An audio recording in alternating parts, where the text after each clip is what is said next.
percaya nama-Mu menyembuhkan, nama-Mu mematahkan setiap kuk, nama-Mu menghancurkan segala kutuk, nama-Mu membebaskan. Tuhan Yesus, terima kasih. Urapi Tuhan, setiap kami perlu firman-Mu. Karena Engkau sudah berfirman bahwa manusia bukan hidup dari roti saja, tapi kami perlu roti kehidupan itu. Kami perlu mana hidup itu, firman Allah. Tuhan, bicara Tuhan, biar roh kami diberi makan, sehingga kami boleh mengenal Engkau lebih dalam lagi. Kami boleh mengenal firman-Mu, kami boleh menghidupi firman-Mu. Sebab oleh firman Engkau menjadikan langit dan bumi. Oleh firman Engkau menghidupkan kami Tuhan. Dan Engkaulah firman Allah yang menjadi manusia. Berbicaralah Tuhan, urapi lidah bibir hamba-Mu. Setiap perkataan yang keluar adalah firman-Mu yang menghidupkan, yang memberi kekuatan bagi kami, yang menghibur kami. Di dalam nama Tuhan Yesus, segala kuasa yang bukan daripada-Mu, yang berusaha mencuri firman ini, kami mengikatnya, kami mematahkannya, kami menghancurkan. Di dalam nama Tuhan Yesus dan oleh kuasa darah Yesus, biarlah Roh Kudus berkuasa di tempat ini, mengajar kami di dalam nama Tuhan Yesus. Setiap umat Tuhan siap diberkati dengan firman Allah yang hidup. Katakan amin. Terpujilah Tuhan. Silakan duduk semuanya. Shalom. Ya, bagi yang merayakan Imlek, saya mengucapkan Kyonghi, Kyonghi, Gong Si Facai. Terpujilah Tuhan. Tuhan kita dahsyat, Allah kita luar biasa. Saya membawa firman hari ini, divine purpose, artinya apa? Tujuan mulia. Tuhan mempunyai tujuan mulia menciptakan kita. Amin. Tuhan mempunyai satu tujuan yang mulia bagi kehidupan setiap kita. Hari ini kita akan belajar firman Tuhan. Maka itu saudara penting bahwa kita mendengar firman, karena oleh firman itu kita akan lebih mengenal Allah dan kehidupan yang diberikan bagi kita. The divine purpose, yaitu terjemahan bahasa Indonesia tujuan mulia. Tuhan menciptakan kita bukan suatu kebetulan saudara, tetapi mempunyai tujuan mulia dalam hidup kita. Yaitu hidup kita ada dalam rancangan Tuhan yang indah. Katakan amin. Ya, katakan bersama saya, hidupku ada dalam rencana Tuhan. Kalau hidup kita ada dalam rencana Tuhan, maka pasti indah. Amin. Pasti luar biasa. Karena rancangan Tuhan itu adalah rancangan yang baik, rancangan yang bukan rancangan kejahatan. Ya, maka saudara terkasih dalam Kristus, ayat pembuka bahwa hidup manusia ada dalam rencana Tuhan. Kita akan buka dalam kitab Mazmur, ada di layar. Saudara juga boleh yang membawa Alkitab, dan saya anjurkan setiap kita membawa Alkitab supaya bisa kita tanda-tandain Alkitab itu dan nanti kita renungkan lagi di rumah. Dalam kitab Mazmur pasal 139 ayat 13 sampai dengan 16. Kita akan baca bergantian. Saya mulai dari ayat 13. Demikianlah bunyi firman Tuhan. Sebab Engkaulah yang membentuk buah pinggangku, menenun aku dalam kandungan ibuku. Ayat 14, mari saudara kita baca bersama. Aku bersyukur kepadamu oleh karena kejadianku dahsyat dan ajaib.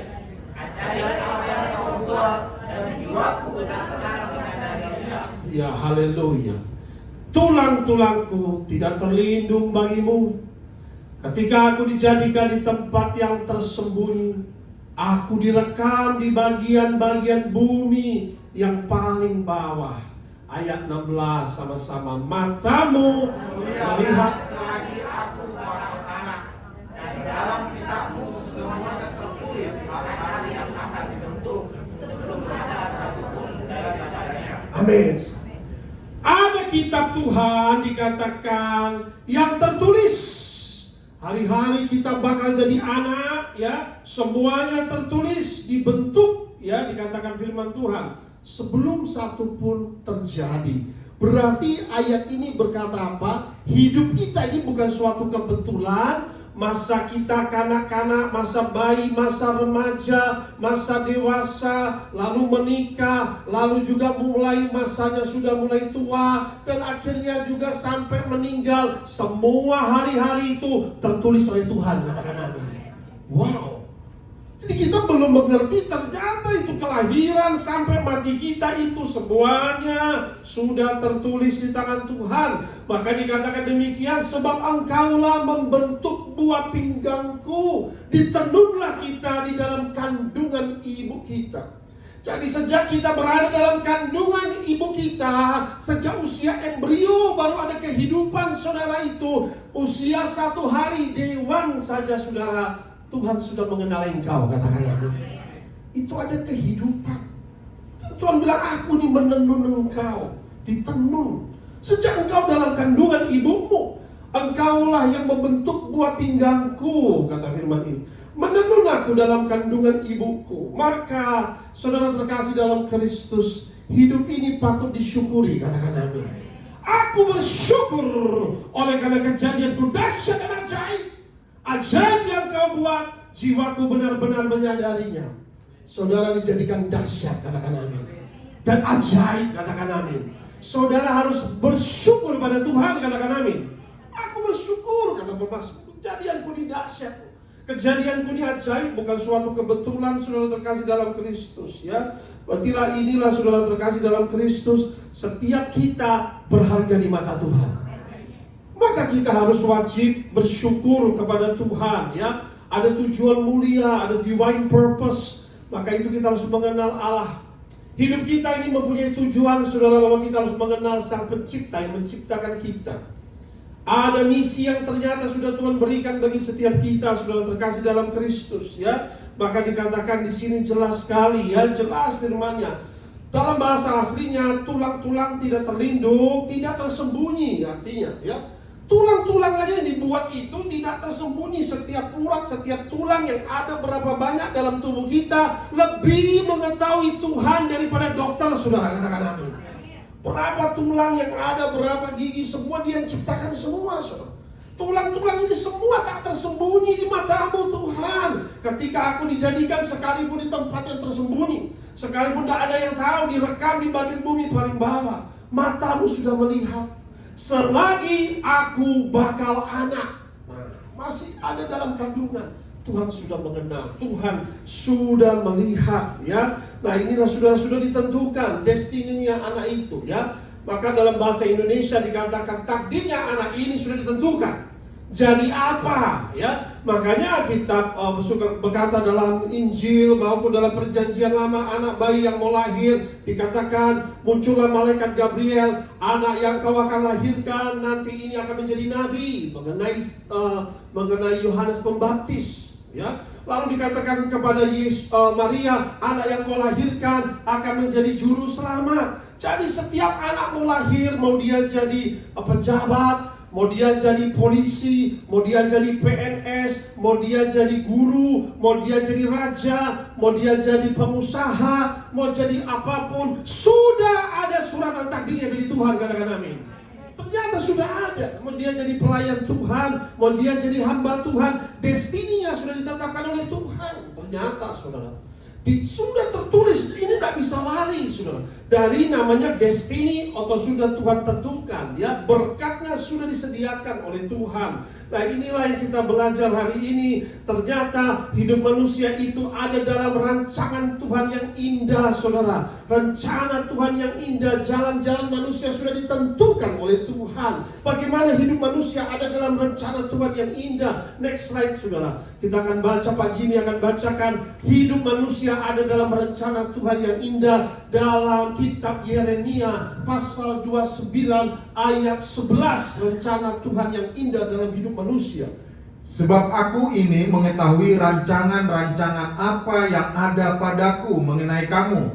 Demikianlah firman Tuhan, yaitu rancangan damai sejahtera dan bukan rancangan kecelakaan, untuk memberikan kepadamu hari depan yang penuh harapan. Amin. Amin, ya. Jadi sudah terkasih dalam Kristus, Mungkin saudara sendiri bingung mau merencanakan apa dalam hidup saudara. Mungkin saudara nggak tahu ini apa yang saya harus lakukan lagi dalam hidup saya. Mungkin saudara tidak mengerti rencana-rencana yang saudara harus kerjakan dalam hidup saudara. Tetapi hari ini firman Tuhan mau berkata demikian kepada saudara, bahwa Tuhan berkata demikian, aku ini mengetahui rancangan-rancangan apa yang ada padaku mengenai kamu. Jadi saudara, hidup kita ada dalam rencana Tuhan. Kita harus percaya. Tuhan bilang, aku tahu rancanganmu itu apa. Aku mengetahui rancangan padamu. Ya, nah demikian firman Tuhan. Apa dikatakan rancangan Tuhan? Pertama, rancangan Tuhan adalah damai sejahtera. Amin. Hidup kita damai sejahtera, katakan amin. Maka dikatakan rancangan Tuhan adalah damai sejahtera, bukan rancangan kecelakaan. Untuk memberikan kepadamu hari depanmu bahagia, katakan amin. Hari depanmu baik, katakan amin. Katakan bersama saya, hari depanku baik. Hari depanku baik. Penuh pengharapan. Penuh pengharapan. Iya, amin. Amin. Saudara harus percaya, maka dalam bahasa Inggris lebih tepat lagi. For I know the plans I have for you, you don't know what your plans. Saudara sedang planning dalam hidup saudara, saudara sedang merencanakan sesuatu. Saya mau kasih tahu, kita punya rencana itu bisa gagal. Tapi kalau rencana Tuhan tidak pernah gagal. Beri tepuk tangan bagi Tuhan. Apa yang sudah Tuhan rencanakan, sekalipun ada jalan berliku-liku, tetap pasti berhasil. Amin, saudara. Tapi rencana kita ini kalau tidak melibatkan Tuhan dalam perencanaan apapun, rancangan kita bisa gagal. Mau bangun rumah, libatkan Tuhan. Mau bangun perusahaan, libatkan Tuhan. Mau masuk dalam pernikahan, libatkan Tuhan. Tidak bisa dengan kekuatan kita sendiri, ya. Karena rencana, coba saudara pikir, selama ini saudara rencana-rencana tidak ada berhasil. Karena belum melibatkan Tuhan. Nah, saudara terkasih, I know the plans I have for you. Pertama, declares the Lord, the plan for us to prosper you. Ya, pertama saudara, rancangan Tuhan adalah rancangan baik bagi kita, rancangan prosperity, keberhasilan, kejayaan, kemakmuran, kesejahteraan. Beri tepuk tangan yang meriah bagi kita. Rancangan Tuhan bukan engkau gagal, bukan engkau miskin, bukan engkau kekurangan, bukan engkau mengalami hal-hal kepailitan, tetapi rancangan Tuhan engkau berhasil, engkau beruntung, engkau diberkati, engkau prosper, engkau berhasil. Katakan amin. Prosperity, not poverty. Engkau hidup dalam kelimpahan yang sudah Tuhan rencanakan dalam hidupnya. Katakan amin. Tapi kok bisa ada sebaliknya? Kita belajar hari ini. Kok kita nggak masuk dalam rancangan Tuhan? Nah, ya, karena apa yang kita tabur, kita tuai. Berarti ada hal-hal yang salah dalam hidup kita yang harus kita bertobat. Katakan amin. Nah, aku mau masuk dalam rancangan Tuhan, indah. Ternyata rancangan Tuhan, my plans for you is to prosper you and not to harm you. Ya, bukan rancangan yang jahat, bukan rancangan destruction dalam bahasa yang lain, bukan rancangan kecelakaan, not disaster. Berarti yang kedua saudara perpegang, rancangan Tuhan bukan rancangan kecelakaan, bukan rancangan maut, bukan rancangan musibah, bukan rancangan bencana. Memang hari-hari ini kita sedang melihat murka Tuhan sedang dilanda kepada bumi karena manusia kefasikan makin jahat. Tetapi sudah pegang firman Tuhan, 1000 boleh rebas sisi kiriku, 10.000 sisi kananku, tetapi itu tidak akan menimpaku. Malapetaka, bencana, celaka dijauhkan dari anak-anak Tuhan. Katakan amin. Karena kita mau masuk dalam rencana Tuhan, kita mau melibatkan Tuhan. Katakan amin. Karena memang hari-hari ini akan banyak, Tuhan sudah berkata kejaman, ya, bumi ditunggang balikkan, manusia akan kejam, kecongkakan, kesombongan. Tapi di balik bencana-bencana yang terjadi baik di LA, terjadi ribuan orang dibaptis, saudara. Itu adalah hal yang luar biasa. Katakan amin. Ternyata orang bisa bertobat ketika mereka mengandalkan harta, kesombongan, kekuatan mereka. Mereka bikin nol sama Tuhan, merasa tidak perlu sama Tuhan. Mereka baru sadar bisa diratakan jadi abu, become ashes. Dari debu kembali kita ke debu, saudara. Baru mereka sadar bahwa kita perlu Tuhan. Katakan amin. Kita perlu Tuhan. Tidak bisa kekuatan kita, ya. Nah, saudara terkasih dalam Kristus, lalu kata firman Tuhan, I have planned to give you future, good future. Hari depan kita baik dan ada harapan, katakan amin. And a hope, ya. Damai sejahtera menyertai keluarga kita. Rancangan damai sejahtera. Tuhan mau keluargamu damai. Tuhan mau usahamu damai. Persahabatan kita damai, katakan amin. Tanpa ada percekcokan dalam rumah tangga, tanpa ada bersama teman kebencian lalu permusuhan. Tapi yang Tuhan mau ada damai, usaha kita damai, hidup kita damai dan diberkati Tuhan. Inilah rancangan-rancangan Tuhan yang indah, ya. Tapi kita belajar kenapa kok bisa terjadi hal-hal yang tidak baik, ya. Maka itu kita akan belajar hari ini firman Tuhan. Bagaimana kita untuk hidup dalam rencana Tuhan ini. Bagaimana Pak kita mau percaya ayat ini dan hidup dalam rancangan Tuhan yang indah ini? Aku mau percaya, tapi hal-hal yang terjadi adalah kebalikan dalam hidupku dari yang dijanjikan oleh firman. Nah, hari ini kita belajar tipsnya supaya kita mau masuk dalam rencana Tuhan yang indah itu, saudara terkasih dalam Kristus. Next slide, apa kata firman? Bagaimana untuk hidup dalam rencana Tuhan? Yang pertama, saudara terkasih dalam Kristus, kita baca dulu ayat firman Tuhan ini dalam Mazmur 55 ayat 23. Sama-sama kita baca, serahkan khawatirmu kepada Tuhan, maka Ia akan memelihara engkau. Tidak untuk selama-lamanya dibiarkan orang benar itu goyah, katakan amin. Kalau kita mau masuk dalam rencana Tuhan, yang pertama kita harus serahkan hidup kita kepada Tuhan. Amin. Seringkali kita mau pakai cara kita, dan akhirnya cara-cara kita adalah cara yang bisa membawa kepada error dan kegagalan. Tapi kita mau serahkan kepada Tuhan, katakan amin. Bagaimana itu mau menyerahkan kepada Tuhan? Yang pertama, belajar untuk berserah kepada Tuhan. Apa yang diserahkan kepada Tuhan? Masalahmu, kekhawatiranmu, ketakutanmu, bebanmu, kecemasanmu. Belajar untuk serahkan kepada Tuhan. Amin, saudara. Serahkan. Tuhan, aku punya masalah ini, aku punya beban ini, aku mau serahkan kepadamu. Ambil alih dari hidupku, katakan amin. Serahkan, itu namanya berserah kepada Tuhan. Aku serahkan. Kita mulai berdoa, Tuhan, aku punya spesifik kalau doa. Aku punya masalah A, B, C, D ini, ya. Aku serahkan Tuhan kepada Engkau. Aku mau belajar untuk berserah seperti Musa. Banyak tantangan yang dihadapi untuk bawa bangsa Israel keluar dari Mesir. Ada sungut-sungut bangsa Israel, ada tuduhan-tuduhan. Dia kan tidak mudah, tapi dia mau belajar menyerahkan semua bangsa itu kepada Tuhan. Semua permasalahan serahkan kepada Tuhan. Kenapa kita mengalami kekhawatiran, kita mengalami ketakutan? Nah, serahkan kepada Tuhan, ya. Yang kedua, waktu kita mau berserah kepada Tuhan, berarti kita belajar untuk percaya kepada Tuhan. Katakan amin. Trust in Him. Amin. Jangan percaya kepada kekuatanmu. Kekuatanmu terbatas. Amin. Amin. Jangan percaya kepada backingmu. Backingmu hari ini berkata A, besok dia bisa berubah. Jangan percaya kepada uang. Uang bisa habis. Tapi orang yang mengandalkan Tuhan tidak pernah dikecewakan. Yang setuju dengan saya, beri tepuk tangan yang meriah bagi Allah. Amin, saudara. Manusia bisa berubah. Uang bisa habis. Segala kekuatan kita satu hari kita menjadi lemah. Tapi belajarlah untuk percaya kepada Tuhan. Trust in Him. Amin. Percaya kepada Tuhan. Nah, percaya apa Pak yang harus kita percaya kepada Tuhan? Trust in His Word. Percaya kepada firman-Nya, katakan amin. Tuhan sudah beri firman.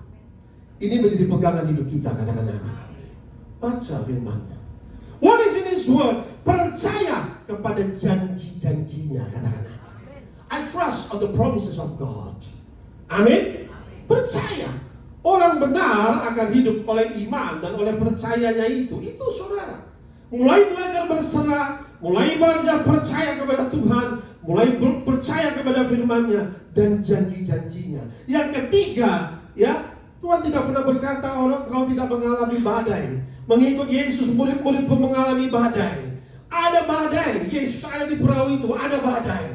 Tidur tenang Yesus di tengah-tengah badai. Murid-murid cemas, panik. Itu kita semua manusia. Waktu ada badai, ada resesi, ada krisis, ada perang, ada masa, kita manusia pasti panik. Tuhan, kau tidur enak. Enggak kan? Tenang aja Tuhan. Dia bangun, dia habis itu saudara. Berhenti badainya. Amin saudara. Maka itu saudara yang ketiga, jangan putus asa. Jangan, katakan di sampingmu, jangan putus asa. Nah, iya kan? Jangan putus asa, ya. Menghadapi kesulitan hidup berarti apa? Jangan menyerah. Katakan di sampingmu sekali lagi, jangan menyerah. Kita punya Tuhan, katakan amin. Iya. Seringkali saudara manusia itu kalau sudah kesulitan, sudahlah, aku mati aja Tuhan. Gampang sekali mau mati, mau tak mati, gitu kan? Iya kan? Mati aja Tuhan. Tuhan mau kasih kau hidup, dan hidup itu dalam kelimpahan, katakan amin. Tuhan yang dengar, malaikat yang dengar. Belum saatnya anakku. Tertulisnya ini 77 tahun, masih 46. Oh iya. Ada amin sudah. Mati aja Tuhan, mati aja. Nah, anak kecil dalam bahasa nangis. Saudara, kita harus dewasa rohani, katakan amin. Pada kalau masalah bisa datang begitu, beri gambar bagus sekali, ada batu-batu kan. Lalu Tuhan itu lindungi itu anak perempuan itu, bagus sekali itu gambar itu ya. Nah saudara, jangan menyerah pada kesulitan hidup, sebab kita punya Tuhan yang hidup, katakan amin. Ya, maka saudara terkasih, jangan putus asa. Tuhan akan memberikan kekuatan menghadapi badai topan. Ya, hidup memang bisa ada badai topan. Maka dikatakan tadi, orang benar tidak akan goyah, katakan amin. Berarti hidup ini bukan gak ada serangan, ada serangan. Bukan gak ada badai. Tetapi bersama Yesus kita cakap menanggung segala perkara. Beri tepuk tangan yang meriah di dalam kita. Maka itu saudara, yang poin keempat, bagaimana kita mau hidup tetap dalam rencana Tuhan. Ya, yang pertama belajar untuk apa? Kedua belajar untuk apa? Percaya janji-janji firman-Nya. Yang ketiga jangan putus asa atau jangan menyerah. Yang keempat, aku belum menerima janji Tuhan. Sabar, miliki kesabaran, katakan amin. Katakan sambil sabar. Wah, amin. Sabar apa? Miliki kesabaran menanggung penderitaan. Amin. Iya, sabar. Miliki kesabaran menantikan jawaban doa. Yang paling sulit saudara itu adalah sabar. Anak kecil minta sama bapaknya, Pak, coklat dong. Mumpung Silver Queen lagi 10.000 nih, ya kan? Iya, Silver Queen 9.900 saudara. Itu laku setiap hari, anak saya bisa bolak-balik beli Silver Queen. Iya. Ini kan mau Valentine saudara, iya kan? Jadi yang Valentine ya sedia Silver Queen. Kalau punya banyak duit, Ferrero Rocher. Iya. Saudara terkasih dalam Kristus, anak kecil minta hadiah sama papa, beli coklat. Sedang buat khotbah, nanti. Pak beli, nanti. Belum khotbahnya belum selesai gitu, masih 2 jam, 3 jam, masih pikir, masih doa. Nanti. Nah, kesabaran anak kecil aja bisa merengek, saudara, betul tidak? Paling sulit itu menantikan jawaban doa. Oh Tuhan dah jawab, sabar. Ya. Maka itu saudara, harus ada kesabaran. Kalau tidak sabar ini nanti apa? Iblis masuk menyerang hati kita, pikiran kita, intimidasi. Maka Filipi 4:13, segala perkara dapat kutanggung dalam Dia yang memberi kekuatan padaku. Kesabaran itu akan mendatangkan kekuatan, katakan amin. Sabar. Karena Tuhan sudah berjanji rancanganku itu indah bagimu kok. Bukan rancangan kecelakaan, hari depan yang penuh dengan pengharapan. Jadi jangan putus asa. Rancangan damai sejahtera, rancangan berkat. Jadi God's plan is good for us. Bahkan rancangan Tuhan itu apa, saudara terkasih dalam Kristus? Ya, Next slide dalam Yeremia pasal 29 ayat 14, rancangan pemulihan. Baik, bacakan Hendy bacakan Yeremia 29 ayat 14. God's plan to restore us. Yeremia 29 ayat 14. Aku akan memulihkan keadaanmu. Aku akan mengumpulkan kamu daripada segala bangsa, dari segala tempat. Aku menghalau kamu, demikianlah firman Tuhan, dan aku akan mengembalikan kamu ke tempat sebelum aku membuang kamu. Bangsa Israel berbuat dosa kepada Tuhan. Mereka pun ketika sudah diselamatkan, sudah diberikan negeri berlimpah susu dan madu, mereka mulai menyembah berhala, meninggalkan Tuhan. Akhirnya Tuhan buang ke Babel, dihancurkanlah bait Allah yang pertama, mendapatkan hukuman. Tapi Tuhan yang membuang, Tuhan yang menghukum adalah juga Tuhan yang memulihkan. Katakan amin. Nah, saudara terkasih dalam Kristus, aku akan memulihkanmu, mengumpulkanmu yang tadinya tercerai-berai di segala bangsa, yang aku halau dari segala bangsa, segala tempat yang aku halau kamu. Aku akan mengembalikan kamu ke tempat sebelum aku membuang kamu. Jadi dibalikkan lagi, terjadi kumpul. Bahkan sekarang ini bangsa Israel dari seluruh dunia kumpul kembali ke Israel. Ini gambaran satu pemulihan, ya. Nah, saudara terkasih dalam Kristus, God's plan is to restore you. Rancangan Tuhan adalah untuk memulihkan hidup saudara. Jadi kalau hidup saudara sedang mengalami kehancuran, saya mau kasih tahu, unity, persatuan adalah kehendak Tuhan, bukan perpecahan. Rumah tangga yang hancur akan dipulihkan oleh Tuhan, katakan amin. Amin, saudara. Iblis itu paling suka menghancurkan rumah tangga. Bapak dan anak, hubungan hancur, ibu dan anak, suami istri, kakak adik, ya. Nah, itulah akhirnya tidak bisalah bersatu, ya. Maka sudah terkasih dalam Kristus, pemulihan adalah kehendak Tuhan. Setiap rumah tangga, setiap keluarga akan dipersatukan. Itu yang luar biasa, ya. Pemulihan terjadi. Lalu yang berikutnya apa? Pemulihan dalam usaha, keuangan, karir, nama baikmu dipulihkan oleh Tuhan. Katakan amin. Jika kau mengalami nama baik yang rusak, citramu yang rusak, keuanganmu yang rusak, Tuhan sanggup memulihkan. He will restore you. That's His good plan. Salah satu rencana Tuhan yang baik adalah pemulihan. Pemulihan hubungan dengan sesama manusia. Mungkin saudara sedang mengalami permusuhan dengan si A atau si B. Mari belajar untuk berdamai. Katakan amin. Jangan cari musuh, saudara. Katakan amin. Mengapa? Ya, hidup ini sangat singkat untuk mempunyai musuh. Karena Tuhan berkata firman-Nya, marilah anak Tuhan hidup damai, membawa damai. Amin. Harus membawa damai dalam hidup ini, saudara terkasih dalam Kristus. Maka dikatakan jelas, I will restore you, your financial, your business. That's my good plan. Berarti saudara harus percaya bahwa akan terjadi restorasi dalam hidup saudara. Katakan amin. Akan restoration, akan terjadi pemulihan. That's the good plan of God. Terjadi pemulihan dalam hidup setiap kita. Ya, ini yang luar biasa. Tuhan memulihkan hidup kita. Nah, maka saudara terkasih dalam Kristus, berikutnya, nah, kita bisa melihat bahwa setiap kita itu dikatakan mempunyai takdir. Ya, apa itu? Next slide. Destined for greatness. Setiap kita diciptakan, ditakdirkan oleh Tuhan untuk menjadi orang hebat. Katakan amin. Katakan di sampingmu, engkau ditakdirkan menjadi orang hebat. Amin, saudara. Orang hebat. Kita bisa melihat kehidupan dari yang saya lagi buka Alkitab ini hari ini, pelajaran dari Yeremia. Maka kita belajar tentang Nabi Yeremia. Tuhan berfirman kepada Yeremia, he was destined for greatness. Sebelum aku membentuk engkau dalam rahim ibumu, sebelum dia lahir, sebelum dibentuk, bukannya lahir, sebelum dibentuk. Sebelum aku membentuk engkau dalam rahim ibumu, before I formed you, aku telah mengenal engkau. Katakan amin. Loh, perhatikan, predestined. Dan sebelum engkau keluar dari kandungan, perhatikan di sini, aku telah menguduskan engkau. Kau belum keluar dari kandungan, sejak kau dalam bayi, I have sanctified you. Wow. Aku telah menetapkan engkau menjadi nabi bagi bangsa-bangsa. Katakan amin.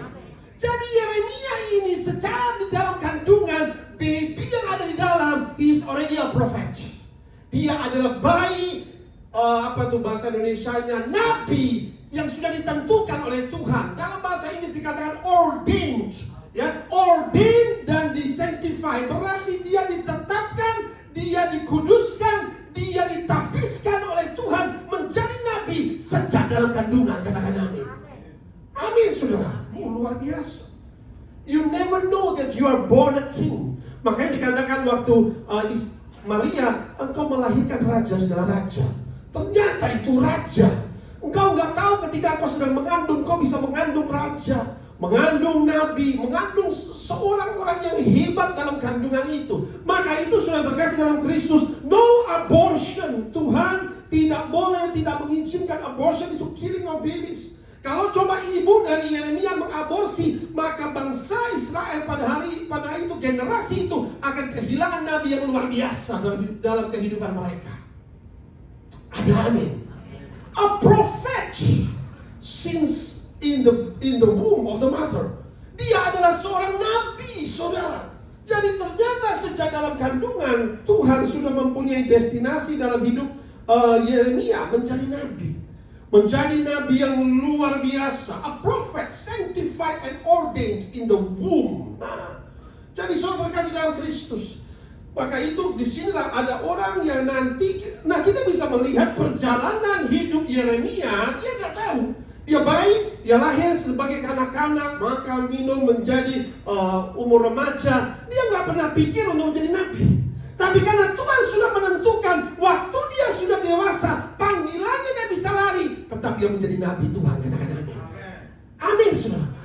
Dia nggak pernah mimpi mau jadi nabi. Dia nggak pernah, tapi Tuhan sudah punya rencana. Ini nabi loh. Dia nggak akan lari dari panggilannya.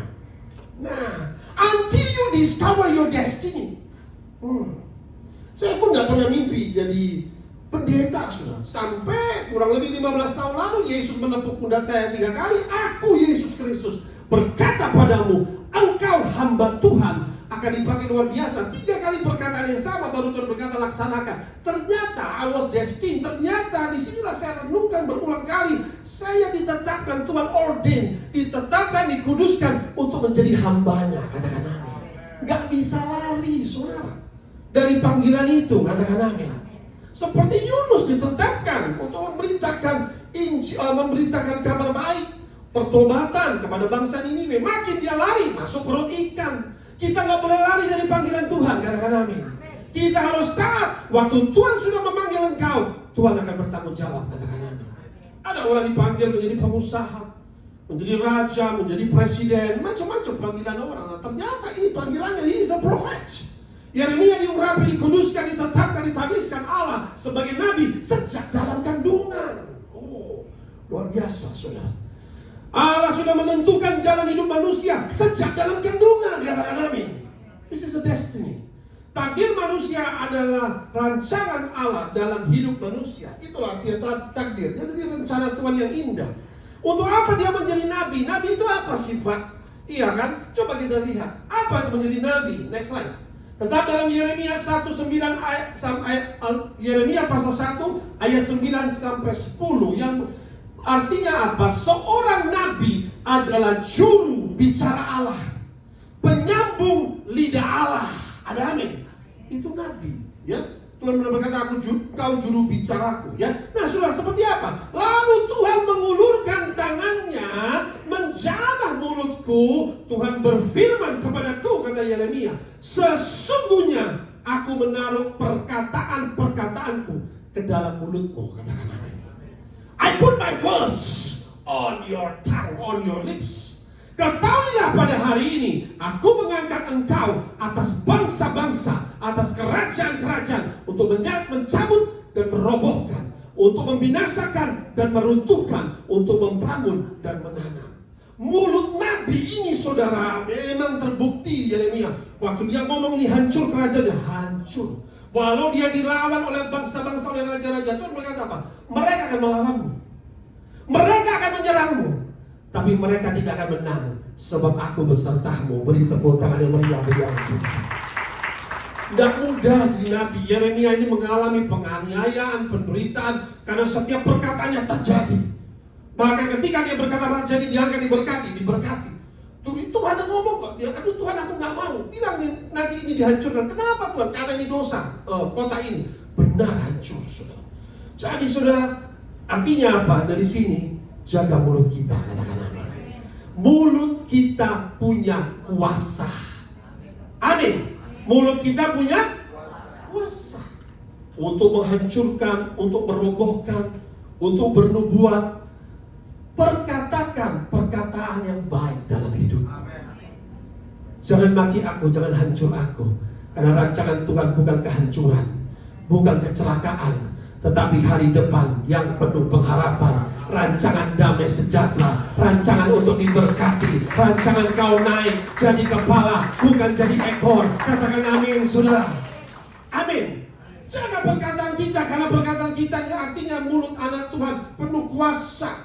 Hendaklah perkataan kita yang baik yang keluar dari mulut kita. Perkataan iman, perkataan yang menghibur, perkataan yang menguatkan dan membangun iman bagi mereka yang sedang rontok imannya. Katakan amin. Orang lain bisa rontok imannya, mungkin sedang jatuh. Mari kita saling menguatkan. Katakan amin. Maka itu perkataan kita harus jaga. Inilah Nabi Yeremia sebagai juru bicara Allah yang dipakai sangat luar biasa. Destined for greatness. Ternyata dia dipakai sangat luar biasa, ya. Nah, saudara terkasih dalam Kristus, ada orang-orang tertentu yang dikatakan destined for greatness, ditentukan untuk menjadi nabi, ditentukan untuk menjadi raja. Tiba-tiba ada satu oknum namanya iblis membengkokkan jalan hidupnya. Dengan siapa itu iblis? Pencuri datang untuk mencuri, membunuh dan membinasakan. Katakan amin. Pekerjaan iblis mencuri, membunuh, dan membinasakan. Sehingga harusnya dia menjadi nabi, ternyata nggak jadi nabi, menjadi pemabuk dan jadi orang yang minum narkoba. Ini umpama, ya. Tapi puji Tuhan, kau bertobat, masuklah dalam rancangan Tuhan yang indah. Katakan amin. Harusnya dia menjadi raja, konglomerat, jadi kau melarat, saudara. Nah, kok bisa iblis membelokkan, mencuri destininya? Itulah agenda iblis yang begitu jahat dalam kehidupan manusia, ya. Iblis mempunyai rencana jahat, ya, untuk membunuh, ya, menggagalkan manusia. Nah, saudara terkasih dalam Kristus, itu devil's agenda. Setan melalui agen-agennya berusaha menggagalkan takdir anak-anak Tuhan. Harusnya mulai mengenal Tuhan sebagai Tuhan dan Juru Selamat, harusnya sudah bertobat, tapi dihalang-halangi, sehingga harusnya takdirnya dia sudah melayani Tuhan, sudah bertumbuh dalam iman, mempunyai karunia-karunia Roh Kudus, dihalangi terus. Ini sebagai contoh, saudara, ya. Takdirnya sebagai raja dihalangi, ya. Nah, ini sebagai anak Allah, saudara, Adam dan Hawa dihalangi, dicuri berkatnya, menjadi telanjang, ditipu dan dibohongi oleh si ular tua itu. Maka siapa agen-agen iblis? Agen-agen iblis adalah penguasa, penyihir, satanis, dukun, dan orang-orang fasik yang belum bertobat itu, saudara terkasih dalam Kristus, ya. Jadi saudara perhatikan, Allah menguduskan, menetapkan Yeremia sebagai nabi sejak dalam kandungan. Rencana Allah berhasil, tidak gagal, ya. Tapi iblis ini betapa jahatnya. Sebagai contoh kita bisa melihat Raja Herodes waktu Yesus lahir. Iblis memakai, di sini dikatakan agen iblis adalah apa? Penguasa, raja yang dipakai, Raja Herodes. Wah, datang orang-orang Majus. Raja Mesias yang lahir mana? Waduh, dia bilang, ada yang lahir raja. Dia ditakdirkan jadi raja. Pikirannya dia pendek. Waduh, berarti aku akan hilang kerajaanku. Wah, tidak boleh. Dia pakai kekuatan militernya. Cari, di mana dilahirkan? Bethlehem, pergi ke Bethlehem. Anak dari umur 0 tahun sampai 2 tahun, bunuh semua. Waduh, kejamnya luar biasa. Itulah bisa pakai penguasa-penguasa iblis untuk membunuh bahkan bayi-bayi, rancangan yang jahat. Tapi Tuhan tahu rancangan orang jahat. God knows the plan of the wicked people. The devil is wickedly wicked and badly bad. Iblis itu sangat kejam, saudara. Dia punya rencana jahat membunuh bayi-bayi. Tapi Tuhan meluputkan bayi Yesus dari pembunuhan itu. Katakan amin.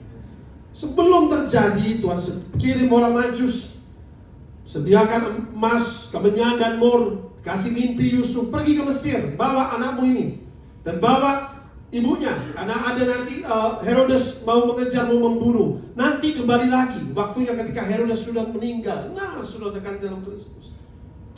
Kalau mau Tuhan bisa langsung bunuh Herodes, ya tidak, saudara. Semua itu alam roh ada peraturannya. Memang Herodes masih harus hidup, saudara, terkasih dalam Kristus, ya. Bawalah, karena ada firman-Nya juga. Anakku kupanggil dari Mesir, maka dia harus pergi ke Mesir, membuat mujizat di Mesir itu juga luar biasa, ya. Nah, saudara terkasih dalam Kristus, kita bisa melihat dipakailah penguasa, ya, Raja Herodes. Lalu penguasa lagi siapa? Ratu-ratu bisa dipakai. Ratu siapa? Isabel.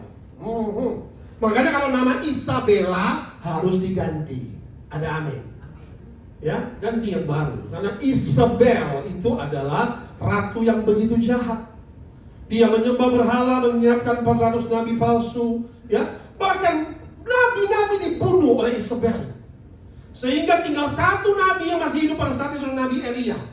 Tapi Tuhan menyertai Nabi Elia dengan luar biasa dan dahsyat, saudara. Sehingga 400 nabi palsu itu dibunuh, dikalahkan, dipenggal karena suatu sayembara dibuat. Kalau kamu punya Tuhan itu Allah, panggil api dari surga, tidak bisa.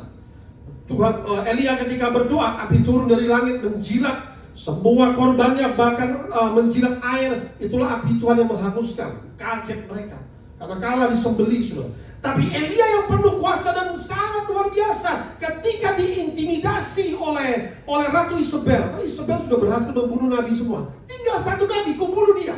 Dikasih wanted, dead or alive, cari Elia.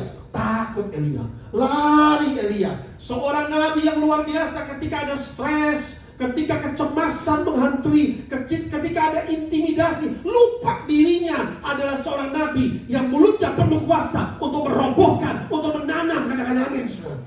Nah, berarti perhatikan, iblis ini bisa pakai orang tertentu untuk meneror hidupmu, untuk mengancam hidupmu. Sehingga Elia berkata, Elia loh saudara, Tuhan aku mati saja, aku gak lebih hebat daripada nenek moyangku, aku mati saja. Kini malaikat makan, Elia makan. Kau perlu makan dulu, dia makan. Mati aja makan, udah mulai tenang deh. Sini, saya kasih tugas lagi, urapi, nanti ada lagi nabi yang setelah kamu. Nah, saudara terkasih dalam Kristus, itu yang terjadi, ya. Nah, bagaimana cara setan bekerja supaya harusnya kau masuk dalam rencana Tuhan? Takdir yang sudah ditentukan kau terima. Mulai mengintimidasi, melemahkan iman, membelokkan rencana Allah dalam hidup kita, dengan tujuan dan maksud agar kita jatuh dalam perangkap dosa, menjauh dari Allah, undur dari pelayanan, tidak beribadah lagi dengan berbagai macam-macam alasan. Hello, betul apa betul? Nah, itu cara kerja iblis. Ya, coba caranya. Dah aku gak ibadah lagi, gak mau aku ibadah lagi. Nah, baru kemarin saya doakan seorang ibu, saudara. Saya dapat telepon, Pak ini perlu doakan, rumahnya banyak setannya. Ya kalau orang yang terikat setan, saya suruh ke gereja, saya malas bolak-balik ke rumah orang. Saya telepon ibu kenapa? Pak, rumahku banyak setan nih Pak. Oh gitu. Dan tua dia umur hampir 80 tahun, 70 tahun, 67. Banyak setannya. Oh gitu ya Bu. Benarkah ibu lihat setan? Benar Pak. Ada 4 orang, ada yang nimang anak-anak, ada anak 9 tahun, tuyul-tuyul, ambil dompetku, uangku hilang. Bro, kaget juga saya. Ada banyak Pak, di dapur ada 4 orang. Saya tengking-tengking Pak, muncul lagi di sono, muncul. Sampai keluargaku berkata saya depresi. Nah saya bisa lihat, saya bingung Pak. Oh begitu. Ya udah. Kalau gitu rumah ibu harus dibersihkan, didoakan. Tadi malam sudah. Dia dari orang Manado, suaminya Batak, jadi Batak Manado. Anaknya banyak juga, anaknya 5 ya. Wah keluarga polisi semua sudah. Nah, tapi dia bilang Pak, gak usah suami saya lah. Mereka saya mau konseling sendiri. Ya udah enggak apa-apa, saya bawa istri saya mau cerita mungkin. Datang rumah gede, besar rumah. Pas saya mau rapi kamar ini gak habis-habis, 2 lantai, 10 atau 12 kamar. Ini kamarnya banyak, tapi yang dipakai cuma 1. Iya Pak, Anak-anak sudah besar semua, sudah pada keluar semua. Aduh ya, jadi saya tinggal sendiri Pak. Udah, pembantu pun tidak ada pulang hari. Nah, jadi gudang setan semua. Istri saya bisa lihat tuh tadi di situ ada setan nih, di sini istri saya karunia lihat dia, saya nggak mau lihat kan. Waduh, itu banyak setan-setan nih katanya, ya kan? Ada yang cewek setannya beginiin saya katanya. Oh ganteng kau. Oh, saya udah kurang aja sebenarnya begitu ya. Wah, kenapa kau konteng gini? Saya cuma lihat saja katanya. Waduh, begitu ya. Pas saya baca Mazmur ada yang kayak genderuwo mulai cekek saya begitu, ngambek gitu loh. Makanya saya baca baru setengah. Ada apa ini ya, gitu kan? Nggak pernah ini. Begitu banyak memang setan di rumah itu sudah. Akhirnya ibu ini nggak beribadah 2 tahun ke gereja. Kenapa? Kepahitan sama pendetanya pula begitu. Kenapa? Gereja ini Pak, saya nggak mau jelekkan gereja, saya bilang. Kamu jangan kepahitan. Itu pekerjaan iblis. Membelokkan imanmu, melemahkan imanmu. Semua gereja pasti baik, katakan amin. Memberitakan firman Allah, katakan amin. Ketika timbul kepahitan, nanti ngoceh di sini, ngoceh di sini. Aku nggak ke gereja lagi Pak. Karena ini diberitakan keras-keras begitu, jadi aku males gitu Pak. Oh, jadi pendetanya harus yang berita yang baik-baik, maksudnya yang menyenangkan telinga begitu kali ya Bu. Udah. Nah, sudah terkasih dalam ini pekerjaan iblis. Yang adalah roh pencuri, pembunuh dan pembinasa. Mencuri apa? Takdir, kebahagiaan, berkat Allah, urapan pun bisa dicuri, karunia Allah. Maka kita tolak roh pencuri itu, katakan amin.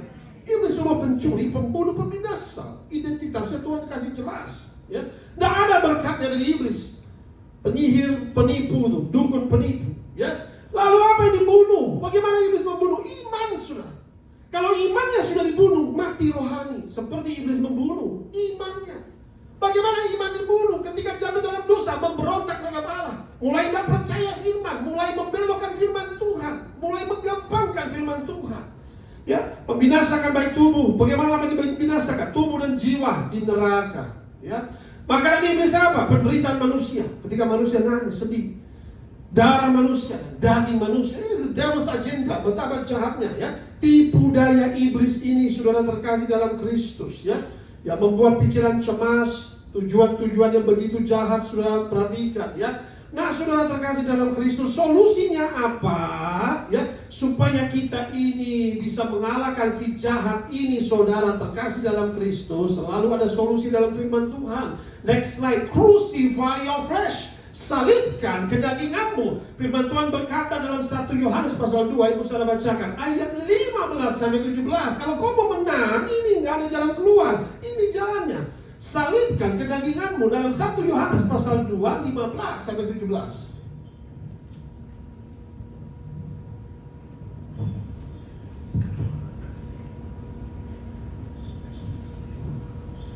Satu Yohanes 2 ayat 15-17. Janganlah kamu mengasihi dunia dan apa yang ada di dalamnya. Jikalau orang mengasihi dunia, maka kasih akan Bapa tidak ada di dalam orang itu.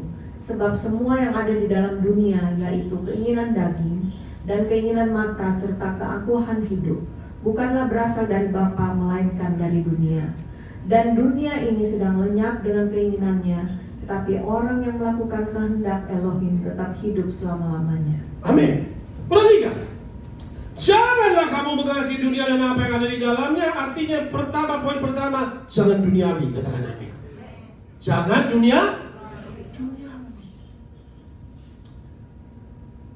Engkau akan diberkati Tuhan untuk menjadi orang yang berhasil dan kaya, katakan amin. Tetapi jangan engkau mencintai harta dunia, karena itu adalah sementara. Amin. Gunakan harta itu untuk memuliakan Tuhan. Gunakan harta itu untuk memberkati sesama manusia. Maka hidup kita itu akan menjadi hidup yang menjadi terang bagi sesama manusia. Hidup yang memberkati, itulah berguna. Tangan kita itu memberi kepada sesama, memiutangi Tuhan, kata firman Tuhan. Maka pertama, saudara, jangan duniawi ya. Sebab apa itu dikatakan? Jika orang mengasihi dunia ini, artinya apa? Segala sesuatu ditawarkan dunia. Ya. Hidup manusia di dunia ini hanya 70 tahun, 80 tahun, tapi ada hidup kekal selamanya, katakan amin. Alkitab mencatat Yesus berkata dalam perumpamaan orang kaya yang mempunyai harta berlimpah-limpah hartanya, tapi nggak cari Tuhan, akhirnya tersiksa di api neraka. Sehingga api itu menjilat dia, sedih sekali. Tapi Lazarus yang sedang mengalami dikatakan borok, dia hanya sakit, borok, tunggu makanan yang dari remah-remah yang dari meja raja itu. Nah, tapi dia takut akan Tuhan, tapi dia berada di pangkuan Bapak Abraham, katakan amin. Saudara perhatikan ya, jangan mencintai dunia sampai saudara lupa akan Tuhan, itu maksudnya. Sebab semua yang ada dalam dunia, keinginan apa? Kedagingan, hawa nafsu, keserakahan, ketamakan, itulah keinginan daging, saudara, katakan amin. Semua keinginan daging, keinginan mata, keangkuhan hidup saya dan saya. Kalau bukan karena saya, dia bukan siapa hari ini. Saudara terkasih dalam Kristus, kita cuma debu tanah. Dialah yang mengangkat kita, dialah juga yang menurunkan kita. Kemuliaan hanya bagi Tuhan, sebab yang maha tinggi berkuasa atas kerajaan manusia. Beri tepuk tangan yang meriah bagi kita. Tuhan mau kita hidup dalam rendah hati, katakan amin. Itu Nebukadnezar kurang kaya apa? Kerajaannya super luar biasa. Zaman itu setengah kerajaan bumi. Waktu dia sombong, dia keluar di atas balkonnya, dia lihat kerajaannya. Wah, aku Nebukadnezar, dia berkata, kerajaanku ini tidak ada yang dapat menyamai di bumi. Tiba-tiba dari langit ada suara, hei, dengar, kerajaanmu kuruntuhkan, kulempar engkau. Ih, benar. 7 tahun kata Tuhan. Wih, dilempar 7 tahun. Alkitab mencatat dia berada di hutan, saudara. Seperti lembu, kukunya mulai panjang, hilang ingatan. 7 tahun Tuhan hukum. Tapi setelah 7 tahun dia lihat surga, dia ingat, Tuhan ampuni aku. Sungguh engkau berkuasa. Akhirnya pulih lagi, kembali ke kerajaannya lagi. Tuhan yang mengangkat, Tuhan yang merendahkan, adalah Tuhan juga yang memulihkan. Beri tepuk tangan yang meriah. Keinginan daging, keangkuhan hidup, keinginan mata, saudara. Jangan, itu keinginan dosa, kedagingan akan menghancurkan manusia. Apa itu keinginan daging? Lebih tepatnya next, saya yang akan bacakan di sini. Oke, Tati aja yang baca. Keinginan daging Galatia 5, 19-21. Apa sih dosa kedagingan? Karena ini yang dikatakan oleh Alkitab. Galatia 5 ayat 19-21. Perbuatan daging telah nyata, yaitu percabulan, kecemaran, hawa nafsu, penyembahan berhala, sihir, perseteruan, perselisihan, iri hati, amarah, kepentingan diri sendiri, percideraan, roh pemecah, kedengkian, kemabukan, pesta pora, dan sebagainya. Terhadap semuanya itu, kuperingatkan kamu, seperti yang telah kubuat dahulu, bahwa barang siapa melakukan hal-hal yang demikian, ia tidak akan mendapat bagian dalam kerajaan Allah. Yes. Perhatikan kata Rasul Paulus, dikatakan di sini, terhadap semuanya itu kuperingatkan kamu seperti yang telah kubuat dahulu. Dahulu Paulus juga ada dosa-dosa demikian, tetapi dia sudah bertobat. Katakan amin. Mungkin kita dahulu seperti itu, tapi kita sekarang ciptaan baru. Barang siapa melakukan hal demikian, ia tidak akan mendapat bagian dalam kerajaan Allah. Saya tidak akan bahas terlalu panjang itu, tetapi saudara, bagaimana cara melawan keinginan daging? Yang pertama, sadarlah bahwa itu adalah dosa. Katakan amin. Sadar bahwa itu adalah dosa. Catat ayat-ayat ini, saya nggak mungkin bahas panjang lebar, membongkar, mengupas seperti itu, nggak enak. Tapi yang pertama kita harus sadar, oh ini dosa, aku harus tinggalkan ini. Yang kedua, miliki komitmen untuk tidak mengulangi lagi. Katakan amin. Semua bisa jatuh, ya. Tapi kita harus komitmen. Oh ini dosa, aku nggak mau jatuh lagi. Aku mau bangkit. Ya. Yang ketiga, banyak berdoa, baca Alkitab dan memuji Tuhan. Itulah salah satu church, seperti HPD Church. Yang keempat, bergaulah dengan orang-orang yang takut akan Tuhan. Sejak dalam kandungan Yeremia ditentukan menjadi nabi, he was destined for greatness. Ditentukan jalan hidupnya, ini nabi. Coba dia dibunuh, selesai. Saudara terkasih dalam Kristus. Musa ditentukan sejak bayi akan menjadi nabi, saudara. Maka saudara terkasih dalam Kristus, bagaimana iblis iblis menghancurkan manusia, ada hal yang terakhir saya akan bahas yang jarang dibahas, itu ada namanya evil foundation. Next slide, selesai kita satu ya.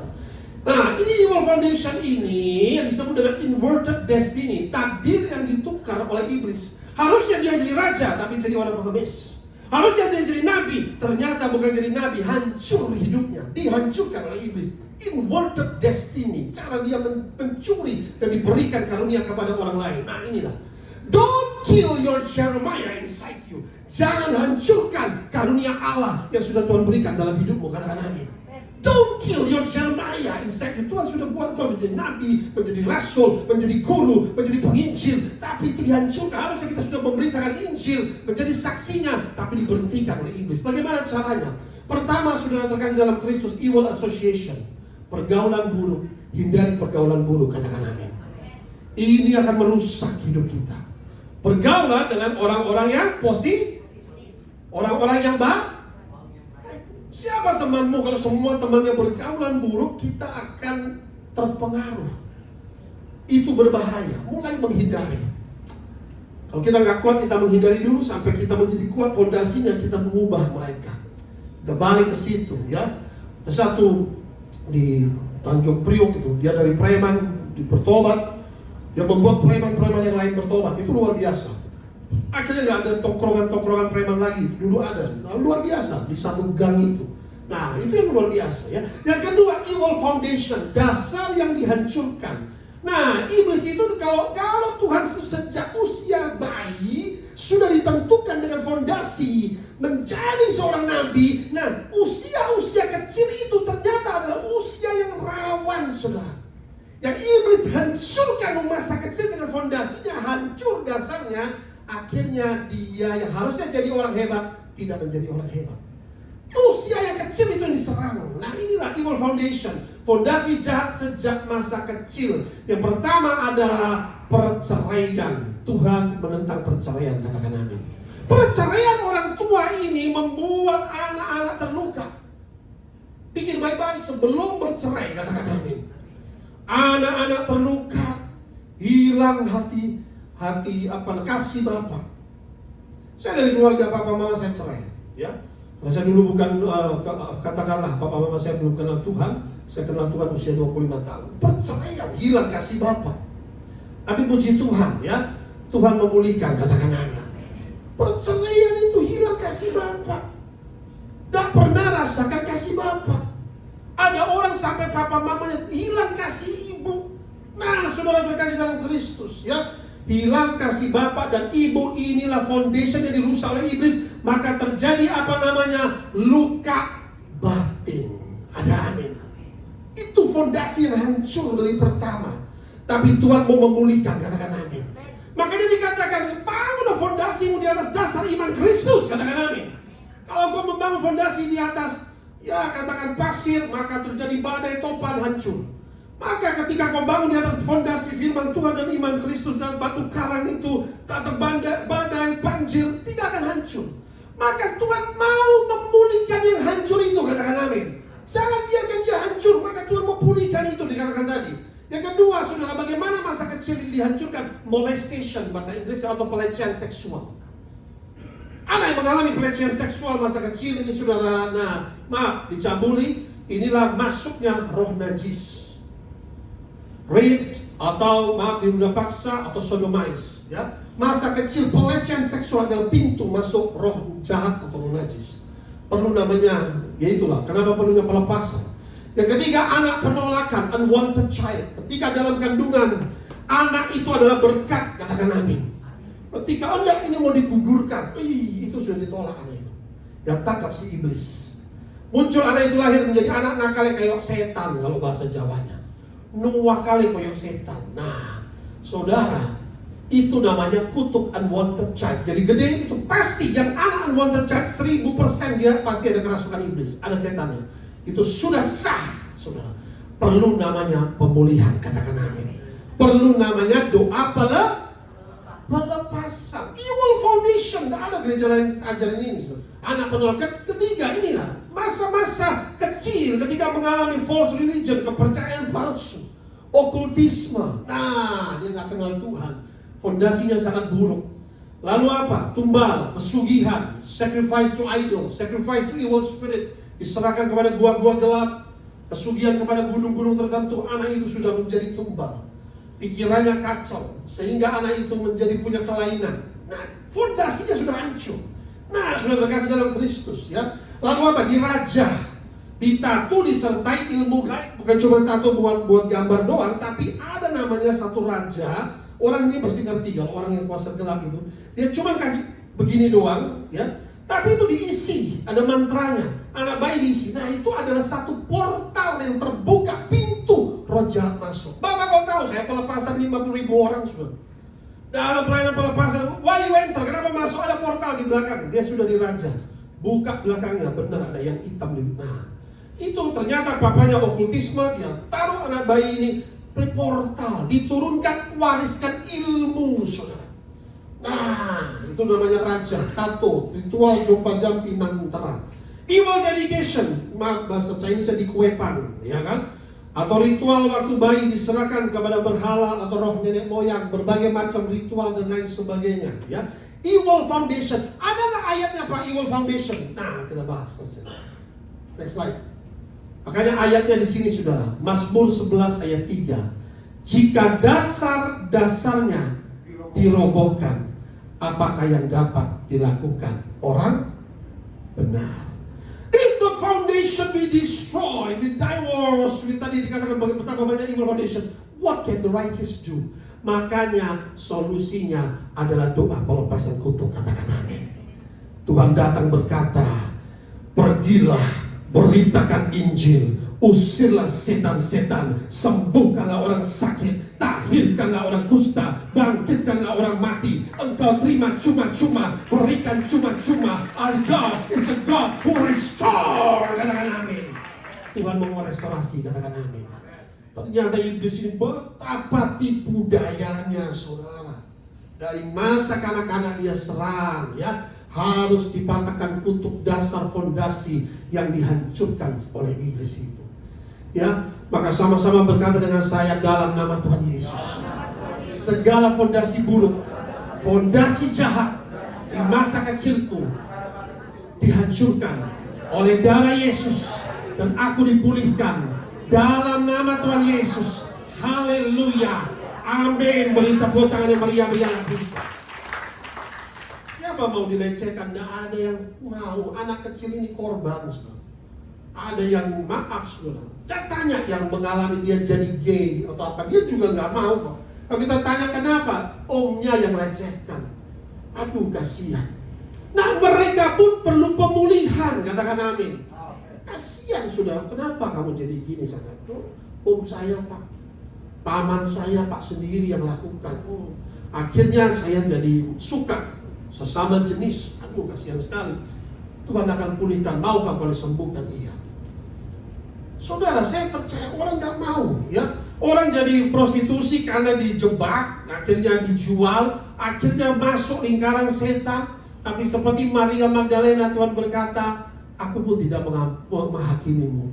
Dosamu yang banyak sudah diampuni. Dari pelacur maaf menjadi pelayan Tuhan. Itulah Tuhan yang memulihkan kembali destiny kita. Katakan amin.